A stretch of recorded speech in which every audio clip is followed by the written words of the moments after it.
നമസ്കാരം. തൊടിയിലെ ചെടി എന്ന പരിപാടിയിലേക്ക് എല്ലാ മാന്യ പ്രേക്ഷകർക്കും സ്വാഗതം. പേരിൽ സുപരിചിതവും എന്നാൽ വംശനാശ ഭീഷണി നേരിടുന്നതുമായ ഒരു സസ്യമായ കൊട്ടത്തെക്കുറിച്ചാണ് ഇന്ന് നമ്മൾ പരിചയപ്പെടാൻ പോകുന്നത്. ആസ്റ്ററേസിയ കുടുംബാംഗമായ ഈ സസ്യത്തിൻ്റെ ശാസ്ത്രീയ നാമം സോസൂറിയ ലെപ്പ എന്നതാണ്. സംസ്കൃതത്തിൽ കുഷ്ഠം എന്ന പേരിലാണ് ഇത് അറിയപ്പെടുന്നത്. കാശ്മീരിൽ കൂടുതലായി കണ്ടുവരുന്നു എന്നതുകൊണ്ട് സംസ്കൃതത്തിൽ ഇതിനെ കാശ്മീരജം എന്നും പുഷ്കരമൂലത്തോട് സാദൃശ്യമുള്ളതുകൊണ്ട് പുഷ്കര എന്ന പേരിലും ഇത് അറിയപ്പെടുന്നു. ഏകദേശം 2 മീറ്ററോളം ഉയരത്തിൽ വളരുന്ന ഒരു സസ്യമാണിത്. പ്രധാനമായും ആയുർവേദത്തിൽ ശ്വാസം, ചുമ, ചർമ്മരോഗങ്ങൾ എന്നിവയ്ക്കാണ് ഇത് കൂടുതലായി ഉപയോഗിച്ചു വരുന്നത്. കൊട്ടം സുഗന്ധമുള്ള ഒരു ഔഷധ ചെടിയാണ്. തണ്ടും വേരും സുഗന്ധപൂരിതമാണ്. ഇതിൻ്റെ ഇലകൾ വലുതും പരന്നു വിരിഞ്ഞതുമാണ്. കാണ്ഡം വിരലിൻ്റെ വണ്ണമുള്ളതും ബലിഷ്ഠവുമാണ്. പൂക്കൾ പൂങ്കുലയായി കാണപ്പെടുന്നു. അത് ഇളം വയലറ്റ് നിറത്തിലാണ് കാണപ്പെടുന്നത്. ഫലം ലോമാവൃതമാണ്. അതിൽ ചെറിയ പരന്ന ഒരു വിത്തും അടങ്ങിയിട്ടുണ്ട്. ഇതിൻ്റെ വേരാണ് കൊട്ടം എന്ന പേരിൽ അറിയപ്പെടുന്നത്. വെള്ളക്കൊട്ടം എന്ന പേരിലും ഇത് അറിയപ്പെടുന്നു.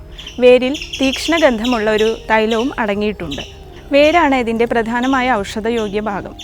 ആയുർവേദത്തിൽ പ്രധാനമായും കഫവാത സംബന്ധമായ അസുഖങ്ങൾക്കാണ് ഇത് ഉപയോഗിച്ചു വരുന്നത്. ഇത് ദഹനശക്തിയെ വർദ്ധിപ്പിക്കുന്നു. കൂടാതെ ശുക്ല ആർത്തവങ്ങളെ ശുദ്ധീകരിക്കുകയും ഗർഭാശയ വൈകല്യങ്ങളെ അകറ്റുകയും ചെയ്യുന്നു. ഇതിൻ്റെ കൂടുതൽ ഔഷധ പ്രയോഗങ്ങളെക്കുറിച്ച് ഡോക്ടർ നിങ്ങളോട് വിശദീകരിക്കുന്നതാണ്.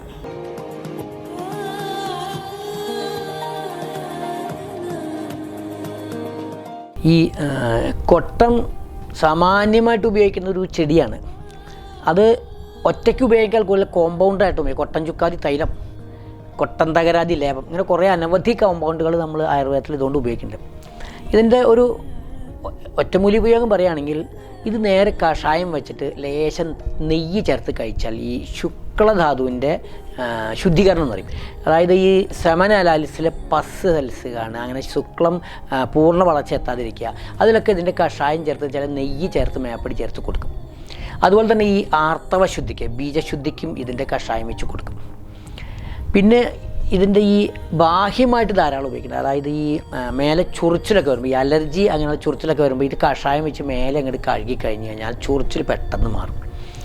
ഇതിന് വേറൊരു ഗുണമുള്ള ഈ അഗ്നിദീപനം ഉണ്ടാക്കുക. ഈ അഗ്നിമാതിരി വിശപ്പില്ലായ്മ, അല്ലെങ്കിൽ എന്നും ഈ വേറിങ്ങനെ സുഖമില്ലാണ്ട് ഗ്യാസ് എന്നൊക്കെ പറയുന്ന ആൾക്കാർക്ക് ഇതിൻ്റെ ഒരു നീരെടുത്തിട്ട് തേൻ ചേർത്ത് കൊടുത്തു കഴിഞ്ഞ് കഴിഞ്ഞാൽ വളരെ പെട്ടെന്ന് കുറയും.